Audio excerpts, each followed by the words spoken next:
يا مواليد الحمل، من صفاتكم الحلوة كمان ان انتوا ما بتعرفوش حكاية الحسد دي خالص. عينيكم بسم الله ما شاء الله باردة على الناس. اولا لانكم دايما بسم الله ما شاء الله تبارك الله، ربنا يخلي ربنا يبارك، دي مرض عندكم، يعني انتوا بتقولوها على طول وبحب. يعني انتوا عشان عارفين ان في ملاك بيقول لكم ولكم بالمثل، فبتقولوها بحب للشخص اللي قدامكم. كمان انتوا ما بتعرفوش تحسدوا خالص خالص خالص، لانكم حاسين بنفسكم قوي، يعني حاسين الحمد لله بالصفات الحلوه اللي ربنا انعم عليكم بيها، فدايما شايفين نفسكم ان انتوا ناس مميزين، ناس مميزين جدا. اللي بيحسد يا حبايبي اللي حاسس بالنقص، اللي دايما حاسس بالنقص، دايما يبص للي قدامه على انه هو احسن منه فبيغل، فبيديله عين ربنا يقلبها عليه ان شاء الله هو وولاده. لا ولاده لا، عشان ولاده ما حرام، هو بس هو بس. فهو ما بيعرفش يحسد نهائي زي ما قلت لكم.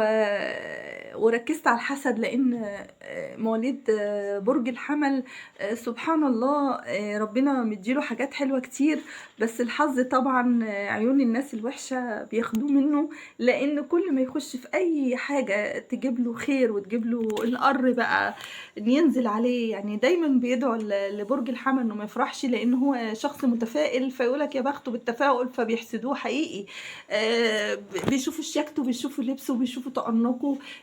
تبص تلاقيه يقولك اه مميز، ده جميل، ده لابس، يقوم حظه يجيله مثلا في حاجات كتير في حياته الشخصية.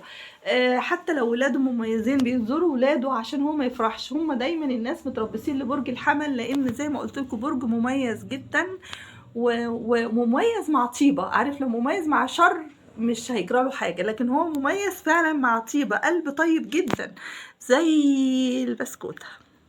وعشان قلبه زي البسكوتة بيتصاب على طول بالحسد، يعني على طول بيتصاب يا عيني بالحسد، لانه شفاف جدا وما عندوش غل ولا حقد ولا نفسنة. بس بيتحول لشخصية تانية في اللي يجي على انه يحرق دمه او يستفزه او يعصبه، يبقى عامل حاجات حلوة كتير والناس تعصبه. لا انت ما تعصبنيش، انت ما ينفعش تعصبني، انا ما بعصبكش وطيب معاك. مش من حقك انت بقى تعصبني وتحرق دمي، مش من حق اكلمك باحترام وانت بيعرف ياخد حقه. وشخصية رغم طيبتها ورغم عفويتها ورغم انها طفلة، بس مش اهبل، هو ذكي جدا. فانتوا ازاي تتعاملوا معاه انه هيتاخد على قفاه ويسكت؟ يعني ازاي يعني؟ ده هو شخصية ذكي جدا، وتلاقيه يفهم في كل حاجة ويعرف يطور نفسه ويعمل كل حاجة بايده. ده الستات ممكن تعمل النجارة بايديها، تصدقوا بقى؟ ايوه السيدات ممكن تعمل النجاره بايديها وممكن تشتغل شغل. يعني انا مثلا بشكلي دوت والناس يقولوا عليا رقيقه، انا اللي عامله بياض الحيطه اللي وراكوا ده. وانا دايما اصور من شقه سوسو حبيبتي صاحبتي واختي وبنتي ونور عيني وحياتي كلها. دايما اصور عشان الهدوء عندها. فانا اللي بقدرها الشقه دي باقل الامكانيات والتكاليف، وهي اللي بتصور معايا في القناه. يعني يا رب تتعرفوا عليها وشخصية جميلة. أنا ما بصاحبش الناس الطيبين، وهي بنتي بس صاحبتي. بكره قوي كلمة أقول عليها صاحبتي دي، لأن هي في معزة بنتي حقيقي. ربنا يخليها لي ويصلح حالها ويسعدها. وأحييكم جدا والسلام عليكم، يا رب الفيديو يعجبكم كتير.